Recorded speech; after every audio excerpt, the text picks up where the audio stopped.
Marquee ने थोड़ा सिर झुकाया और कहा कि ड्यूक रैंडल एक समझदार आदमी है और पूरी दुनिया उसे एक काबिल नाइट के तौर पर जानती है, लेकिन ये बूढ़ा चालाक लोमड़ी भी है। मिक्की को समझना होगा कि अगर वो ये काम ऐसे ही करता रहा तो उसे एक दिन उसका सामने से सामना करना ही पड़ेगा। हमारा हीरो ने पूरी गंभीरता से चेहरे और आवाज में कहा कि उसे ये पता है। उसकी आंखों में ना कोई डर था और ना कोई शक। बेटे की ये दृढ़ता देखकर एडवर्ड ने हाथ जोड़कर अपने चेहरे के पास रखे और कहा, ठीक है, वैसे भी तुम्हें एक न एक दिन इससे गुजरना ही होगा। मैं देखना चाहता हूं कि इसका अंजाम क्या होता है। इजाजत मिलने के बाद हमारा हीरो ने मुड़कर जाते हुए हल्की मुस्कान के साथ कहा, मैं आपको निराश नहीं करूंगा। यह सुनकर एडवर्ड हल्के से मुस्कराया, फिर अपने डेस्क की तरफ देखा और धीरे से कहा, ठीक है। हमारा हीरो जा ही रहा था कि उसके पिता ने अचानक उसे आवाज दी। हमारा हीरो पलटा तो उसने अपने पिता को कहते सुना, आज तुमने सच में मेहनत की है। ये सुनकर हमारा हीरो बहुत हैरान हुआ, क्योंकि ऐसा कुछ उसके पिता से सुनना बहुत दुर्लभ था। थोड़ी देर की चुप्पी के बाद उसने झुककर नम्रता से सलाम किया। एडवर्ड ने बेटे को गर्मजोशी से देखा और मुस्कराया। जब हमारा हीरो चला गया तो एडवर्ड धीरे से कुर्सी से उठा। उसने बंद दरवाजे की तरफ देखा और खुद से पूछा, क्या हो गया है मुझे? मैं ऐसा क्यों महसूस कर रहा हूँ? उसे हमारा हीरो का बचपन याद आया, जब वो जोर से और खुश होकर हंसा करता था। उसने कहा, मिक्की तो हमेशा से कमजोर दिल वाला था, लेकिन फिर बुदबुदाया, शायद अब वो बदल गया है। एडवर्ड ने मेज पर हाथ रखा और कहा, अब ड्यूक से मिलने की तैयारी करनी होगी। फिर खिड़की की तरफ गया और बोला, मैं उस पर भरोसा तो कर सकता हूँ, लेकिन पूरी तरह अलग नहीं रह सकता। उसने ठुड्डी पर हाथ रखते हुए सोचा, ऐसा क्या करूं जो उस बूढ़े आदमी को हैरान कर दे और कुछ अफवाहें भी फैला दूं। उधर हमारा हीरो गलियारे से चलता जा रहा था और सोच रहा था कि जब वह समय में पीछे लौटा तो उनके घर की सबसे बड़ी पहचान, सबसे ताकतवर जादूगरों का खानदान एक झटके में बर्बाद हो गया था। वो जानता था इसका एक ही कारण था, अंदरूनी लड़ाई। परिवार के मुखिया की कुर्सी के लिए जो बूढ़े लोग आपस में लड़ रहे थे। हमारा हीरो तो बस एक मुहारा था, और धीरे धीरे वो खुद भी उस विनाश का हिस्सा बन गया था। उसने पीछे चल रहे बटलर को आवाज दी, नोस्ट्रा सच में मुझे ढूंढने आया था क्या, सगाई टूटने से 3 दिन पहले? मॉर्टिन ने सिर हिलाया और कहा, हाँ ये सही है, लेकिन उसके आने पर हमें हैरानी नहीं हुई। आखिर तुम इस परिवार के अकेले वारिस हो। हमारा हीरो सोचने लगा कि नोस्ट्रा एक 7वें सर्कल का मैजिशियन है और वॉलफर्गस परिवार का सबसे असरदार वफादार। बचपन से ही वो पिता की मदद कर रहा है और काफ़ी काबिल है, लेकिन उसमें एक कमी है, पावर का लालच। वो सिर्फ वफादार नहीं रहना चाहता, वो खुद मुखिया बनना चाहता है। मॉर्टिन ने कहा। मॉर्टिन ने थोड़ी देर चुप रहने के बाद कहा, लगता है मैं समझ गया कि तुम क्या सोच रहे हो। हमारा हीरो बोला, नहीं, बात वो नहीं है। उसकी आवाज़ में गुस्सा था। इस हालात में हमें नोस्ट्रा पर नज़र रखनी ही होगी। बटलर उसकी आंखों में देखते हुए सोच में पड़ जाता है। तुम्हारी बात सोचने लायक है। हम क्यों? मॉर्टिन का चेहरा सख्त हो जाता है, उसकी आवाज़ ठंडी पड़ जाती है। क्योंकि तुम हमेशा नोस्ट्रा के पक्ष में रहे हो। हमारा हीरो का चेहरा पल में बदल जाता है। वो चटके से नीचे देखता है, फिर दरवाज़ा खोलते हुए कहता, क्या मैंने कभी बताया नहीं? ये वही नोस्ट्रा है जिसने मुझे थर्ड सर्कल की मैजिक सिखाई थी। बटलर की आंखें फट जाती हैं। क्या? क्या? हीरो तुरंत फुसफुसाता है, चुप रहो। धीरे धीरे एक फ्लैशबैक उसके जहन में दौड़ता है। उसे याद आता है वो थर्ड सर्कल का जादू जो उसे रिग्रेशन के बाद मिला था, वो नोस्ट्रा नहीं सिखाया था। वो एक पल के लिए मुस्कराया, मैजिक अब भी काम करता है। और ये सोचकर वो थोड़ा शर्मिंदा भी हुआ। अब उसकी आंखें गंभीर हो जाती हैं। अगर नोस्ट्रा वाले लिए एक खतरा है तो उसे खत्म करना ही सबसे सही फैसला होगा। अब उसे लगा, शायद इसलिए उसके पिता नोस्ट्रा को पूरी तरह कभी हरा नहीं पाए, क्योंकि मुश्किल वक्त में वह उसके पिता का दोस्त था। और ये सब कुछ तब की बात है जब वो अतीत पास्ट में वापस नहीं गया था। यही वो शुरुआत थी जब वाल फर्गस परिवार का पतन शुरू हुआ। मिकी इस बार पूरी तरह गंभीर था। उसने ठान लिया था कि इस बार वो ऐसा नहीं होने देगा। वो पलटा और मोर्टन से पूछा कि क्या वह नोस्ट्रा को बुला सकता है। बटलर ने तुरंत जवाब दिया कि नोस्ट्रा ऐसा इंसान नहीं है जो पहली बुलावे पर दौड़ा चला आए। निक मुस्कुराया और बोला, चिंता मत करो, क्योंकि अब नोस्ट्रा बस इसी इंतजार में था कि वो उसे बुलाए। फिर उसने जोर से दरवाजा बंद किया। कुछ देर बाद दरवाजा अपने आप खुला और एक परछाई दिखाई दी। नोस्ट्रा मुस्कुराते हुए अंदर आया और पूछा, तुमने मुझे बुलाया? मुख्य पात्रनिस ने कहा, अंदर आओ, और पूछा कि क्या बटलर ने ही उसे बुलाया था। नोस्ट्रा ने जवाब दिया, हाँ, उन्होंने कहा कि मिकी ने आखिरकार फैसला कर लिया है। फिर नोस्ट्रा ने पूछा, क्या तुम वाकई मुझसे सीखना चाहते हो? तभी मिकी ने आंखें बंद की और कहा, मेरे पास एक प्रपोजल है। नोस्ट्रा थोड़ा हैरान हुआ और पूछा, कैसा प्रस्ताव? निकिल ने उंगली आगे की और बोला, तुम और मैं बिना किसी जादुई घेरे या स्किल्स के लड़ेंगे। अतिपास में लौटने से पहले लोग वालफर्गस एस्टेट में घुस आए थे और चिल्ला रहे थे कि सभी वालफर्गस को मार डालो। मुख्य पात्र ने कहा कि उसे अब भी वो समय स्पष्ट रूप से याद है जब उसका परिवार टूट रहा था। वो उनका सबसे बुरा समय था, और इसका कारण था, वो हॉल में था जब हत्यारेज अंदर घुसे। उसके साथ परिवार का वो हिस्सा था जो अब तक जिंदा था। सभी मौत से एक कदम दूर थे। जो लोग उनके घर में घुसे थे वे सब राक्षसों के अनुयायी थे। मुख्य पात्र का पिता, उनके परिवार का सबसे शक्तिशाली जादू मेज, बिस्तर पर पड़ा था। वालफर्गस परिवार के कुछ सदस्य हॉल में इकट्ठा हुए थे। सभी डर से कांप रहे थे। कई शक्तिशाली जादूगर परिवार को पहले ही छोड़ चुके थे। मिकी ने राक्षसों के अनुयायियों को देखा और समझ गया कि वे उन्हें नहीं रोक पाएंगे। फिर धीरे धीरे कुछ कदमों की आवाज सुनाई दी। विश्काशाउन, वह उनकी आखिरी उम्मीद था। वह निडर होकर मिकी के पास से गुजरा और सीधे हमलावरों के सामने खड़ा हो गया। वह वाल फर्गस परिवार का एकमात्र 8वां सर्कल का जादूगर था। उसकी आंखों में डर की एक भी झलक नहीं थी। सभी उसे उम्मीदों से देख रहे थे।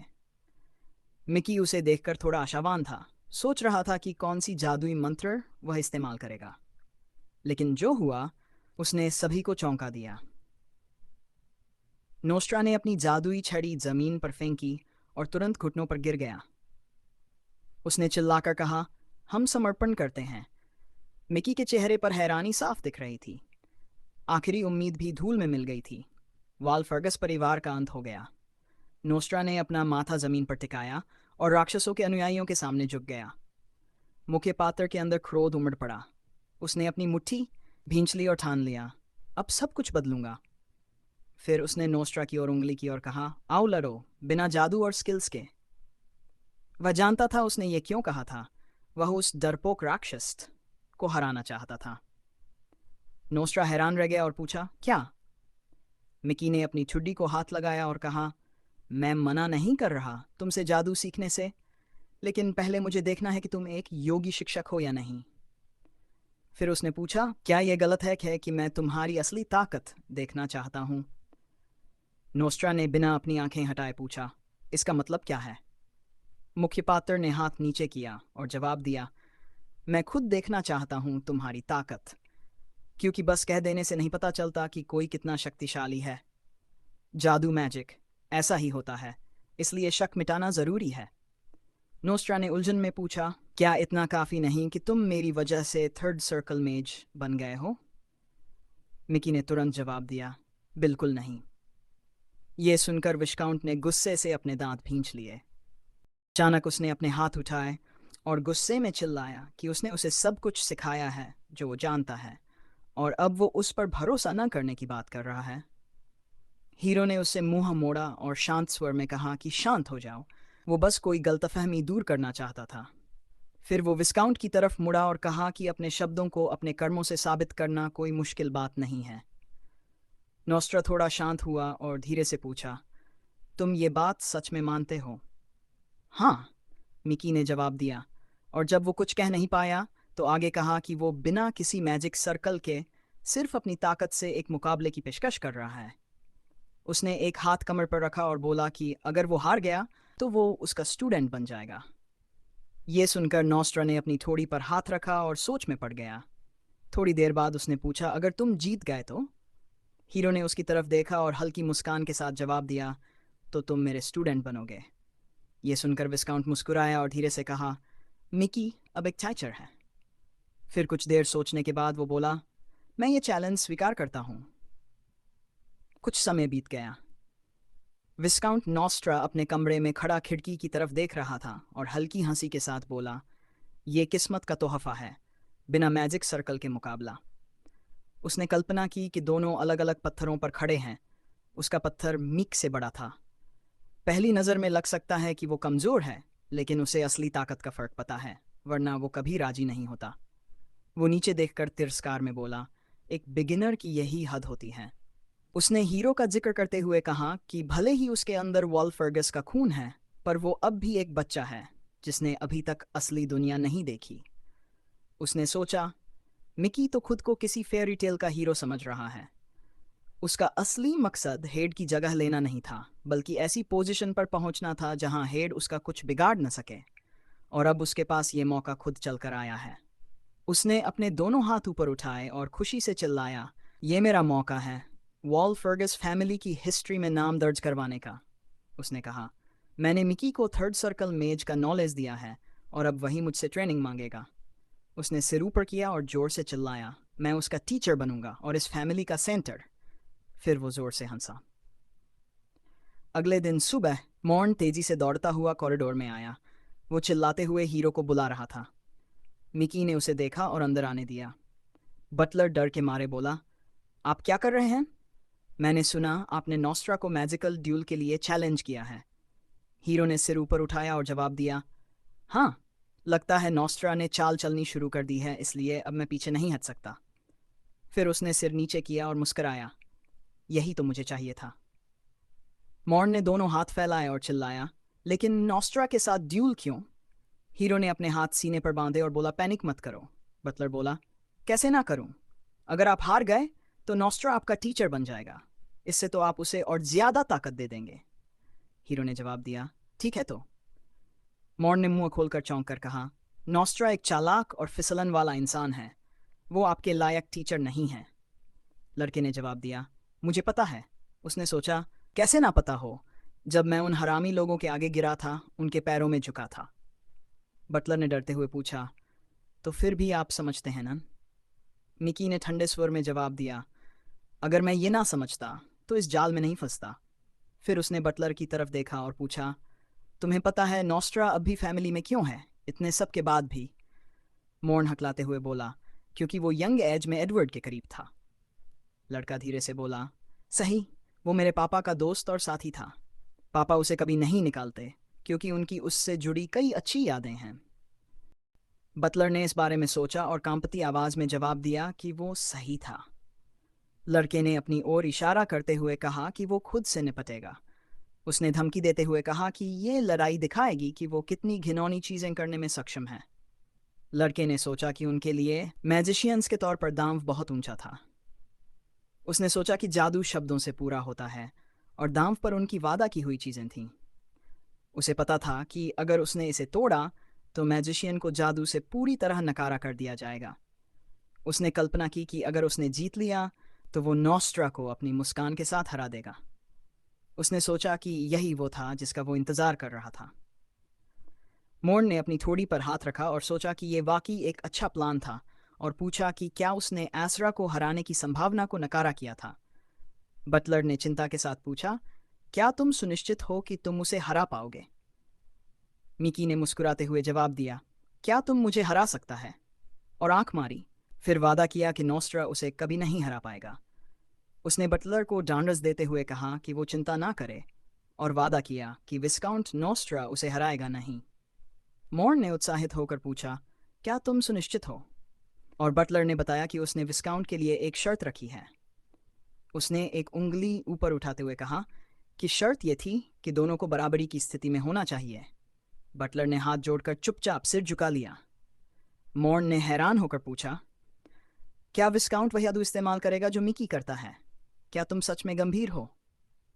जब बटलर ने मिकी का जवाब सुन लिया तो उसने अपनी ब्रेस्ट पॉकेट से कुछ निकाला और पूछा कि उसके पास क्या है। मॉर्न ने एक कागज़ निकाला जो लिखावट से ढका था और कहा कि वो इस्तीफ़ा दे रहा है क्योंकि जितना ज्यादा मिकी सुनता उतना लगता कि उसे दिल का दौरा पड़ जाएगा। मिकी ने हाथ आगे बढ़ाया और उस कागज को जलाकर राख बना दिया। मॉर्न ने कागज की राख को निराश होकर देखा और तभी लड़के ने उसे कहा कि उस पर विश्वास रखे। मॉर्न चिंतित था कि क्या मिकी समझता है कि उसकी चौथी सर्कल की ताकत से वो 7वें सर्कल के मैजिशियन को कभी हरा नहीं सकता। लड़के ने समझाया कि क्या बटलर खुद विस्काउंट की क्षमताओं में विश्वास रखता था। बटलर ने सिर झुका लिया क्योंकि वो आश्वस्त नहीं था। मिकी ने अपने हाथ सीने पर बांधते हुए कहा कि किसी भी हालत में चिंता करने की जरूरत नहीं है, क्योंकि अगर उसे अपनी जीत पर संदेह होता तो वो विस्काउंट को चुनौती नहीं देता। जब बटलर ने पूछा कि उसे इतना भरोसा कहाँ से आया, मिकी ने उसे संक्षेप में समझाया कि विस्काउंट के 7वें सर्कल के जादू केवल एक चांसा है। वो चुप हो गया और बटलर के जवाब का इंतजार किया। बटलर ने चुपचाप माथा सिकोड़ लिया। मॉर्न फिर से अपनी ब्रेस्ट पॉकेट में हाथ डालने लगा, लेकिन मिकी ने जल्दी से कहा कि वो उसका बयान स्वीकार नहीं करेगा, इसलिए उसे बाहर निकालने की जरूरत नहीं थी। मिकी ने बटलर से पूछा कि उच्च जादू सर्कल प्राप्त करने के लिए सबसे पहले बेसिक सर्कल्स को समझना जरूरी है, जो सुनने में सही लगता था, और मॉर्न मजबूरी में सहमत हो गया। फिर लड़के ने कहा कि विस्काउंट नॉस्ट्रा ने ये सारे स्टेप्स छोड़ दिए थे। विस्काउंट कहता था कि वो ट्रेनिंग में सुसंगत था, लेकिन ये सच नहीं लगता था। मिकी ने बटलर को यकीन दिलाया कि हालांकि जादू सर्कल्स का निर्माण धोखाधड़ी से करना बहुत मेहनत का काम है, लेकिन विस्काउंट को 7वें सर्कल का असली मैजिशियन नहीं माना जा सकता। लड़के ने कहा कि विस्काउंट बस ताकत की नकल करता है, और मिकी को पूरा यकीन था कि विस्काउंट का 7वां सर्कल का जादू बस एक छांसा है। उसे ये नहीं पता था कि अगर उसे अपनी असली ताकत का इस्तेमाल करना पड़ा तो क्या होगा, क्योंकि एक ऐसी लड़ाई जिसमें हर सेकंड में स्पेल्स से हमला हो विस्काउंट के लिए बिल्कुल अलग अनुभव होगा। मिकी ने कल्पना की कि कैसे वो अपने विरोधी से ऊपर उठेगा, और सोचा कि भले ही उसका विरोधी उससे कहीं ज्यादा स्पेल्स जानता हो, विस्काउंट कभी भी जीतने में सफल नहीं होगा। मिक मुस्कुराया। उसे महसूस हुआ मार्किस ने हैरानी से कहा कि वो आखिरी बात दोहराए। माइक ने उसे देखकर कहा कि उसके पिता एक ऐसा सीन देखना चाहते थे जहां वो और विक नॉस्ट्रा एक जादुई मुकाबले में लड़ें। लड़का अपने पिता से यही कहने आया था कि वो अपनी मौजूदगी से उन्हें सम्मानित करें, लेकिन मार्किस ने नाखुश होकर मेज पकते हुए चुप्पी साध ली। उन्होंने धीरे से अपने बेटे को याद दिलाया कि ड्यूक रेल वाली बात को सुलझाने का वादा किए अभी एक दिन भी नहीं हुआ, लेकिन मिक ने उन्हें बीच में रोकते हुए कहा कि वो जानता है। मार्किस ने गुस्से में मेज पर हाथ मारा और सख्ती से कहा कि उसका बेटा होश में आए, क्या उसे दोबारा सिर पर मारना पड़ेगा ताकि उसकी अकल ठिकाने आ जाए? निखिल ने मार्किस की आंखों में गंभीरता से देखा और कहा कि वो मजाक नहीं कर रहा। मार्किस ने थके हुए अंदाज में अपनी कनपटी मसली और कहा कि उसने उसे जादू सिखाया ही किस लिए था। फिर पूछा कि अब उसने क्या नया सोच रखा है। मिक ने अपने पिता को गौर से देखा और सोचा कि शायद उनके दिमाग में भी ये आया हो कि अगर मिक हार गया तो उसे विकाउंट का शागिर्द बनना पड़ेगा। मार्किस ने अपने चेहरे पर हाथ रख लिया। मिक ने ठान लिया था वो हार मानने नहीं आया है। मार्किस ने सवाल किया, तुम्हें कैसे लग गया कि तुम हारोगे? क्योंकि उसकी नज़र में मिक को तो जीतना ही चाहिए और नॉस्ट्रा को अपना शागिर्द बनाना चाहिए। तभी मार्किस के हाथ में अचानक एक बल्ला आ गया। मिक ने तुरंत पूछा, ये क्या चीज़ है? उसके पिता ने थके हुए चेहरे के साथ कहा, यह किताब है, अब मैं तुझे जान ठोक के सिखाऊंगा। मिक ने हंसते हुए कहा, यह कैसी बकवास है? लेकिन मार्किस सीरियस थे। उन्होंने पूछा, कोई समझदार इंसान ऐसी बेवकूफ़ी कैसे बोल सकता है इतने सीरियस चेहरे से? मिक ने हौले से मुस्कुराते हुए उन्हें याद दिलाया कि विकाउंट नॉस्ट्रा उनके परिवार का वफादार है। मार्किस ने धीरे से हामी भरी। मिक ने पूछा, तो फिर परिवार के वारिस को एक नौकर के इशारे पर क्यों चलना चाहिए? मार्किस ने उसकी बात दोहराई और बल्ला पीछे छिपाते हुए पूछा कि जो लड़का अभी अभी चौथे सर्कल तक पहुंचा है वो इतनी बड़ी जीत का भरोसा कैसे कर सकता है? मिक ने जवाब दिया, अगर मुझे भरोसा नहीं होता तो मैं ड्यूल के बारे में सोचता भी नहीं। मार्किस ने पूछा, और अगर तुम हार गए तो? मिक ने शांति से कहा, तो फिर मुझे विकाउंट का शागिर्द बनना पड़ेगा। मार्की ने यह सुनकर कहा, बस यही तो असली प्रॉब्लम है, और बल्ला जोर से टेबल पर मारा। फिर उसने सिर झुकाकर थके स्वर में पूछा, अब इस लड़के के साथ क्या करूं? वो अपने बेटे को घूरते हुए बोला, तुझे समझ भी है कि तू करने क्या जा रहा है? मिक ने अजीब सी हंसी हंसी, क्योंकि उसे याद आया कि उसके पिता हमेशा उसे धमकाते थे कि अगर वो ऐसी हरकत करेगा तो उसकी टांगें तोड़ देंगे। मिक ने मजाक में कहा कि वो अपनी टांगें कुर्बान कर देगा अगर इससे वॉलफर्गस फैमिली में शांति और सुकून बना रहे। मार्कीस ने बस इतना कहा, तूने खुद ही ये वादा किया है। लड़के ने दरवाजे का हैंडल पकड़ा और सोचा कि जैसे उसने प्लान किया था, ड्यूल वाला मामला अब सुलझ गया है। उसने चैन की सांस ली। अब बस विकाउंट की बात बाकी थी, क्योंकि उसे यकीन था कि वो जीत जाएगा। मिक ने सोचा कि विकाउंट नोस्ट्रा उसे शतरंज के प्यादे की तरह चला रहा होगा और शायद वो सोचता हो कि और कोई रास्ता नहीं है। उसे ऐसा लगा जैसे वो आदमी किसी शतरंज बोर्ड के सामने बैठा है और सोच रहा है कि मिक का और कैसे इस्तेमाल किया जाए ताकि वो फैमिली की पावर हथिया सके। मिक ने हंसते हुए बुदबुदाया कि ये वही आदमी है जो अपनी पिछली जिंदगी में भी कभी असली मैजिशियन नहीं बना। लड़के ने सोचा कि वो उसे रौंद डालेगा।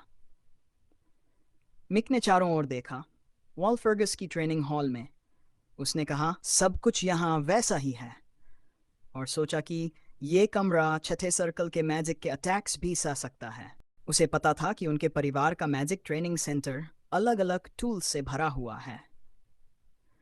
लड़के ने हथियारों की रैक की तरफ देखा और हाथ हिलाते हुए सोचा कि यह कमरा किसी भी तरह के वार को सह सकता है।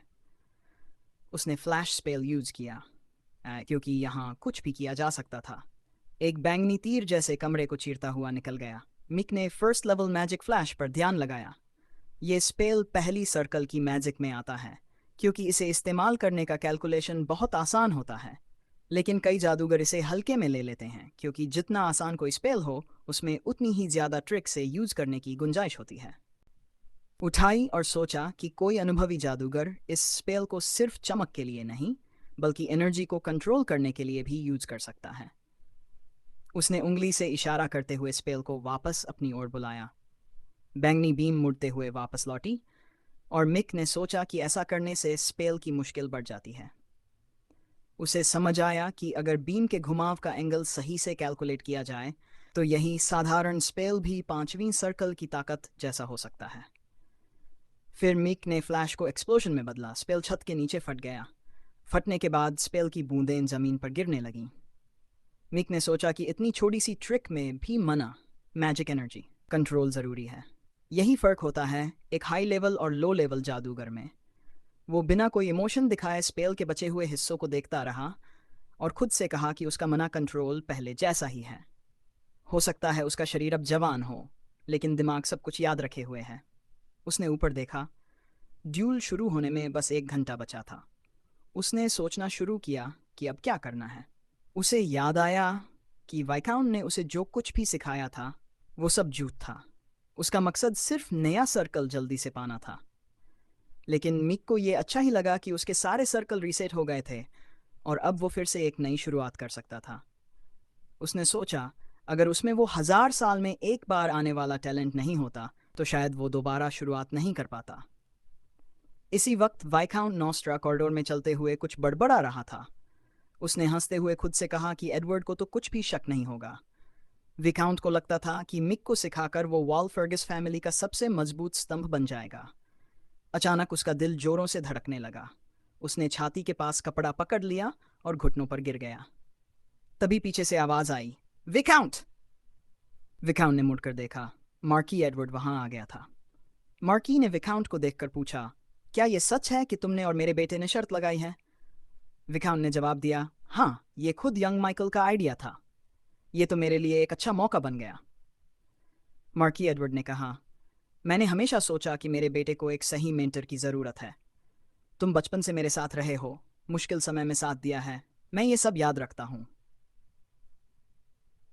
विकाउंट ने सिर झुकाया। उसका चेहरा एक पल के लिए उदास हुआ, फिर मुस्कराया और कहा कि मार्की ने हमेशा उसका ख्याल रखा है और वो ये कभी नहीं भूलेगा। उसने कहा, शायद यही वजह है कि आप मुझे एक मौका दे रहे हैं। मार्की उसके पास से गुजर गया। विकाउंट कुछ समझ नहीं पाया, लेकिन एडवर्ड ने कहा, बस भूल जा। अगर मैं ऐसा सोचता हूं तो वही काफ़ी है। इस ड्यूल से पहले हमें ज़्यादा बातें करने की ज़रूरत नहीं। विकाउंट नोस्ट्रा कॉरिडोर में अकेला खड़ा रह गया, उलझन में। मिक ने अपने पिता की आवाज़ सुनी, क्या तुम तैयार हो? लड़का खुश था कि मार्की आ गया। उन्होंने एक कुर्सी पर बैठते हुए कहा, जैसा मैंने कहा था, मैं ही अकेला इस लड़ाई को देखूंगा और इसके नतीजे को कोई और नहीं जान पाएगा।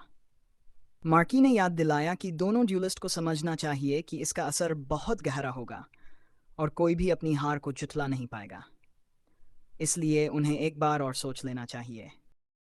विस्काउंट नोआर और कहा कि यह रास्ता खुद उस लड़के ने चुना है। उसने मिक की तरफ देखा और बोला कि वॉल्फेरस परिवार का उत्तराधिकारी होना कोई आसान बात नहीं है। मिक ने शांत भाव से उसकी तरफ देखा। मार्की सोच में डूबा हुआ थोड़ा झुका और हाथ बढ़ाया। अचानक हवा में जंजीरों की आवाज गूंजने लगी। जंजीरों ने हॉल को घेर लिया और दोनों ड्यूलिस्ट को एक जादुई घेरे में बंद कर दिया।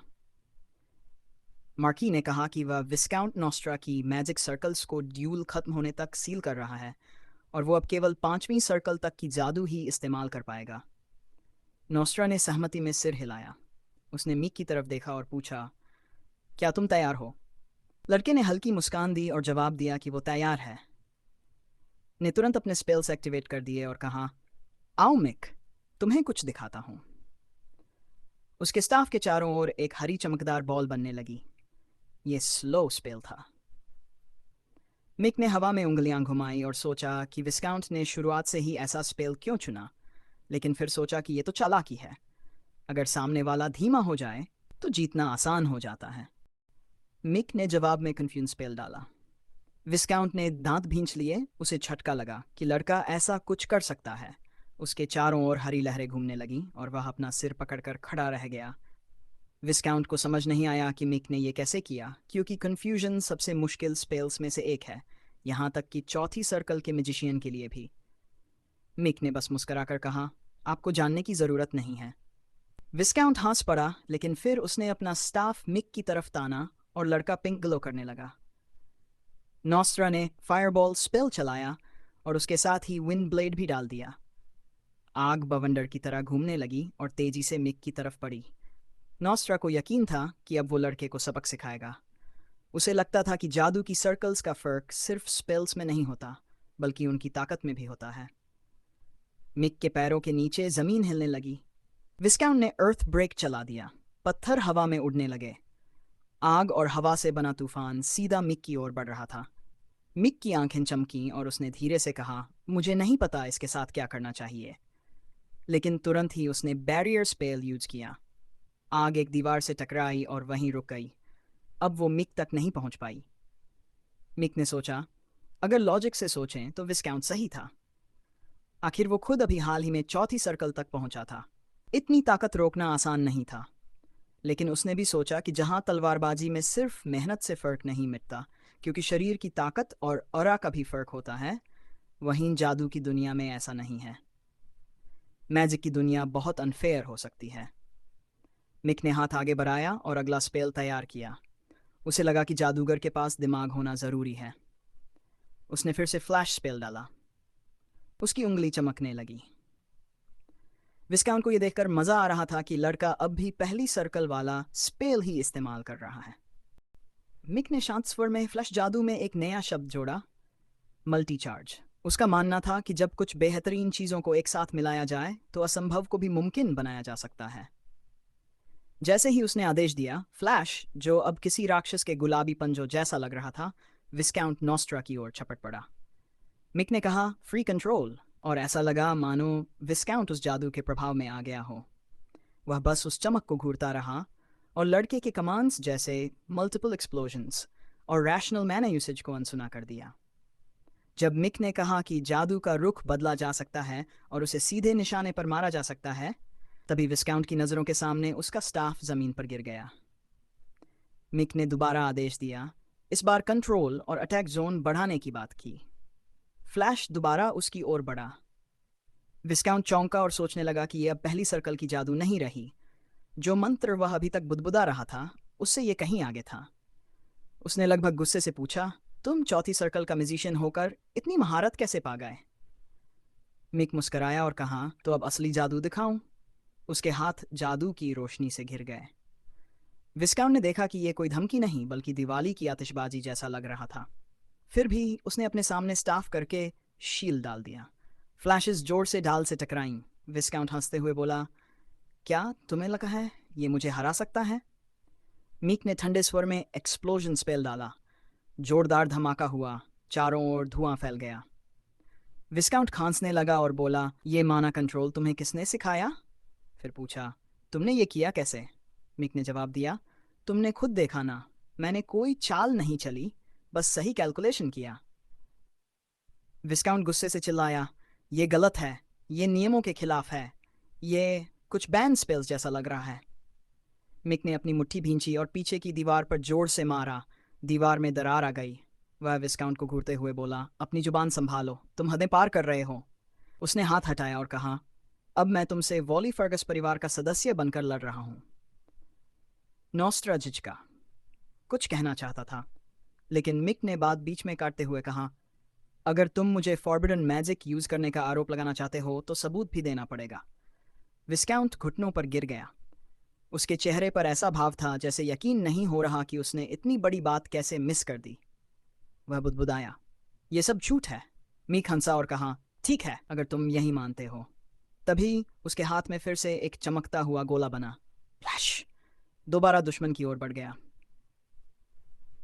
विस्काउंट ने चिल्लाकर कहा, शील्ड। लेकिन मीक ने तय किया कि इस बार वह दुश्मन की डाल को उड़ा देगा। विस्काउंट जमीन पर गिरा पड़ा था, खांस रहा था। मीक ने गुस्से में कहा, उठो, हम खत्म कर चुके हैं। लेकिन विस्काउंट वहीं पड़ा रहा। उसे समझ नहीं आ रहा था कि मीक ने इतनी आसानी से उसका शील्ड कैसे तोड़ दिया। वह घुटनों के बल बैठ गया और बोला, ठीक है, इतना बुरा नहीं था। तुमने जो रूप दिखाया वह प्रत्याशित था। मिक को यह बात सुनकर हैरानी हुई। तभी विस्काउंट बोला, अब मैं खुद को दिखाऊंगा। अब विस्काउंट पूरी ताकत में आ गया था। उसने सोचा था कि लड़के को दिखाया जाए कि 7वीं सर्कल के म्यूजिशियन क्या कर सकते हैं। बीम्स हवा को चीरती हुई जमीन से टकराई और धमाके हुए। मिक का फ्लैश लगातार उसके शील्ड से टकराता रहा। विस्काउंट ने इस बार 2 शील्ड्स एक साथ डाले, जिससे मिक की सारी अटैक्स बेअसर हो गईं। नॉस्ट्रा ने अब पूरी ताकत से मल्टी शॉट अटैक चलाया। उसके पीछे 3 अग्निस्तंभ उठ खड़े हुए। मार्की, जो अब तक देख रहा था, अचानक अपनी कुर्सी से उठ खड़ा हुआ। उसे समझ आया कि ये एक चौथी सर्कल का हमला था, जिसे विस्काउंट जैसे 7वीं सर्कल के मैजिशियन ने अपने लेवल तक बढ़ाया था। उसने थक कर आंखें बंद कर लीं और सोचा, 34 सर्कल के स्पेल्स को एक साथ चलाना ये आसान नहीं होता। एडवर्ड ने विस्काउंट को गौर से देखा। अब जाकर उसे समझ आया कि विस्काउंट उससे क्या छुपा रहा था। विस्काउंट नॉस्ट्रा ने दोनों बाहें फैलाईं और हंसते हुए कहा, तुम्हारी ताकत ने मेरी उम्मीदों को पार कर दिया, मिक। विस्काउंट नॉस्ट्रा को पूरा यकीन था कि 3 आग के भालों का हमला कोई भी नहीं झेल सकता। ये चौथी सर्कल के सबसे शक्तिशाली जादू थे। उसने संतोष के साथ अपनी टाई ठीक की और हंस पड़ा। जैसे ही आग के स्तंभ मिक की ओर बढ़े, उसे लगा कि अब उसका अंत निश्चित है। एक जोरदार धमाका हुआ। मार्की को निराशा हुई, शायद विस्काउंट सही था। उसे लगा जीत उसकी हो गई है। लेकिन जैसे ही धुआं छंटा, विस्काउंट का चेहरा हैरानी से भर गया। धुएं में छिपे हुए मिक ने शांति से पूछा, बस यही था? सबको पता चला कि उसने उनमें से एक आग के स्तंभ को एक नियम के जरिए पकड़ लिया था। मिक ने चेतावनी दी। अब उसकी बारी थी। मार्की हैरान रह गया। विस्काउंट बस इतना पूछ पाया, तुमने मेरी स्पेल को कैसे रोका? मिक ने आग के स्तंभ को मुट्ठी में जकड़ा और फिर उसे गायब कर दिया। आसान है, उसने कहा। नॉस्ट्रा गुस्से में बोला, तुम अभी हाल ही में चौथी सर्कल तक पहुंचे हो, मेरी स्पेल को कैसे रोक सकते हो? मिक ने व्यंग्य से जवाब दिया, जादू का असली कमाल कंट्रोल में होता है। सिर्फ जादू नहीं, प्रतिभा भी जरूरी है। वह बोला, तुम कितनी भी कोशिश कर लो, बिना प्रतिभा के तुम जीत नहीं सकते। यही असली जादू है, यह तर्क की बात नहीं मानता। नॉस्ट्रा चिढ़कर पूछ बैठा, तो तुम कहना चाहते हो कि तुम मुझसे ज्यादा टैलेंटेड हो? मिक ने मुस्कुराते हुए कहा, अगर तुम मानते हो तो ठीक है। फिर उसने कहा, तो चलो उल्टा करके देख लेते हैं। गुस्से में आकर विस्काउंट ने एक साथ 3 जादू चलाए, आइस स्पीयर, डेमोनिक हैंड। तीनों हमले एक साथ मिक की ओर बढ़े। मिक ने केवल फ्लैश का इस्तेमाल किया। जैसे ही दोनों जादुई ताकतें टकराईं, चारों ओर एक विस्फोटक ऊर्जा फैल गई। विस्काउंट फिर हैरान रह गया। मिक इतनी आसानी से उसकी जादू कैसे तोड़ रहा था? मिक ने फिर याद दिलाया, मैंने कहा था ना, बस कैलकुलेशन है और कुछ नहीं। अब उसके हाथ में एक और मल्टी चार्ज स्पेल बनने लगा। फ्लैशेस फिर विस्काउंट की ओर दौड़े। विस्काउंट ने देखा कि इस बार मिक का पूरा हाथ जादू की चमक से ढक चुका था। मिक ने याद दिलाया, विस्काउंट ने पहले भी शील्ड चलाया था, पर अब सवाल था, क्या तुम 10 गुना ज्यादा ताकतवर हमले को भी रोक सकोगे? विस्काउंट की आंखों में डर और हैरानी थी। मिक ने हल्की सी मुस्कान के साथ कहा, किसी ने कहा था, एक्सप्लोजन्स भी एक कला है। विस्काउंट कुछ कहने ही वाला था कि अचानक जोर से चिल्लाया, शील्ड। लेकिन तब तक फ्लैश उसके ऊपर गिर चुका था। एक जबरदस्त धमाके के साथ विस्काउंट जमीन पर गिर पड़ा। उसकी आंखें उलट गई और वह खांसने लगा।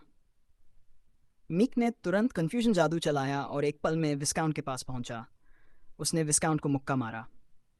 विस्काउंट खांसी में दम तोड़ता रह गया। मिक ने क्रूरता से फिर फ्लैश चलाया। जादू की एक गहरी स्कारलेट रेखा विस्काउंट के सीने पर जा लगी। विस्काउंट ने ऊपर देखा और धीरे से कहा, रुको, मैं। लेकिन मिक ने उसकी बात बीच में ही एक और मुक्के से रोक दी। गुस्से में उसने कहा, चुप रहो, मुझे तुम्हारी बकवास नहीं सुननी। उसने फिर हाथ उठाया और सोचा, मेरी लिस्ट में अभी बहुत कुछ बाकी है, लेकिन कम से कम आज ये तो कर सकता हूँ। उसने विस्काउंट के हाथ पकड़े, फिर एक और वार के लिए हाथ उठाया। तभी उसके पिता की आवाज़ आई। मिक ने कोई प्रतिक्रिया नहीं दी। मार्की ने उसका हाथ पकड़ लिया और आदेश दिया, बस करो, तुम जीत चुके हो। मिक गुस्से में चिल्लाया, मैं नहीं रुकूंगा जब तक मैं विस्काउंट को दया की भीख मांगते न देखूं। एडवर्ड ने विस्काउंट की हालत देखी, चेहरा बुरी तरह कुचला हुआ था। उसने कहा, अब इसमें कहने लायक कुछ बचा ही नहीं है। मिक ने कहा, देखिए उसे, उसने अब भी हार नहीं मानी है। विस्काउंट ने अपने नीले पड़ चुके होंठों से कुछ कहने की कोशिश की, हाथ उठाकर इशारा किया कि वह अब नहीं लड़ना चाहता। मार्की ने मुट्ठी भींचते हुए कहा, देखो मेरे हाथ की नसों को, समझ गए ना? मिक ने धीरे से कहा, समझ गया, आप ये समझाना चाहते हैं कि हिंसा और भी हिंसा लाती है। एडवर्ड ने विस्काउंट से पूछा, क्या तुम हार मानते हो? विस्काउंट ने मुश्किल से कुछ बुदबुदाया और एडवर्ड ने उसे स्वीकृति मान लिया। मिक ने कहा, कम से कम मुझे आखिरी वार करने दो। लेकिन एडवर्ड ने विस्काउंट को तुरंत टेलीपोर्ट कर दिया। वह गायब हो गया। मीक ने खाली जगह की ओर देखा और अफसोस के साथ चुपचाप खड़ा रह गया।